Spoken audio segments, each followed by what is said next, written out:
Alright, so if you couldn't tell from the title of the video, this is part 2 to my semi-permanent survival shelter. Right now, you can see it's just covered in a small layer of hay. My dad had some extra laying around, so I just decided to go ahead and put that as the first layer of insulation. We'll take you around front.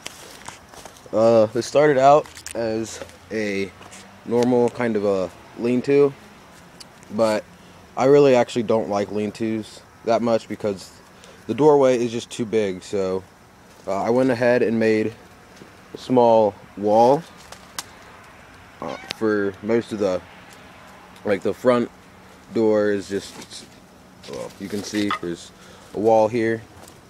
I dug these pillars about a foot down, I guess.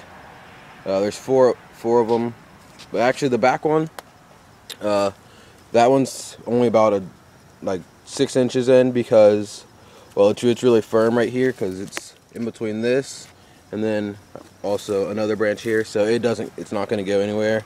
So that one didn't have to be as deep in the ground, but these two are about a foot because, well, they're standing here on their own. So that's that. I'm not sure if I can take you inside because you can see it's kind of dark. I don't think he'll be able to see anything. So we'll take you around the back.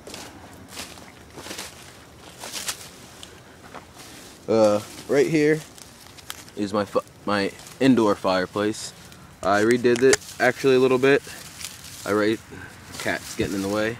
I raised it up a little bit because before, when I would lay the plate down to that's what allows like for no embers to get up into my shelter and set it on fire.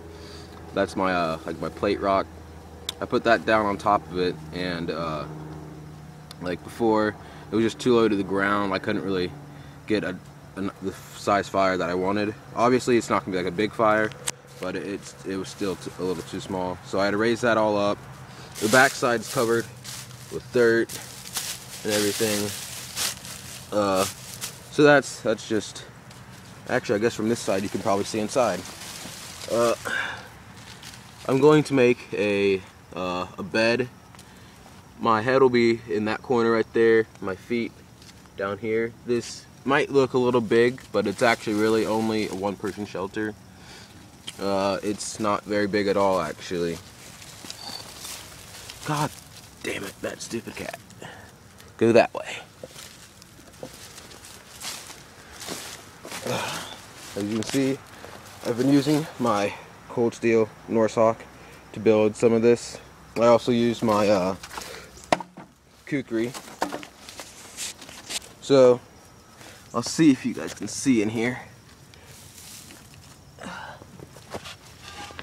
It's kind of a tight fit right through there, but that's the fire. I have a nice feeding hole right there so I can stick stuff in without having to remove the top. That is my small wood pile for now. So when I make the bed, you can see those two logs back in there. I'm gonna prop a stick from here, from on top of there to back to where I'm sitting right now. So I'll have two of them, obviously. So and then I'm going to tie a rope from, zigzag it through. I'll show you that in part 3. Kind of hard to describe, I guess. Most people probably know what I'm talking about though. So that's the inside of my shelter. It actually looks like it's gonna show up pretty well. We'll see if I can lay down here so you guys can see the size of it, really.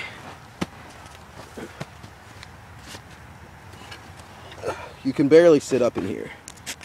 So it's nice and low to the ground. Feet all the way back here. My head's in that corner that I showed you earlier. So, like, if there was another person about my size, I might be able to squeeze them in, like if they were laying that way. But really, it is a one-person shelter. It should be pretty warm, obviously, with the fire. So that's the end of part 2. Go ahead and, oh, actually, I guess I'll show you. That is the outdoor fireplace where I'd be doing all my cooking and whatnot.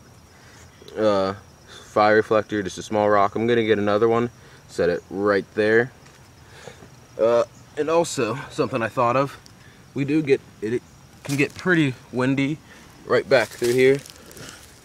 So what I'm gonna do is have kind of a windbreak right here. I'm gonna have other sticks laying across that so that it blocks all the wind coming through here. So that's just a small review or whatever. So yep, just rate, comment, and subscribe.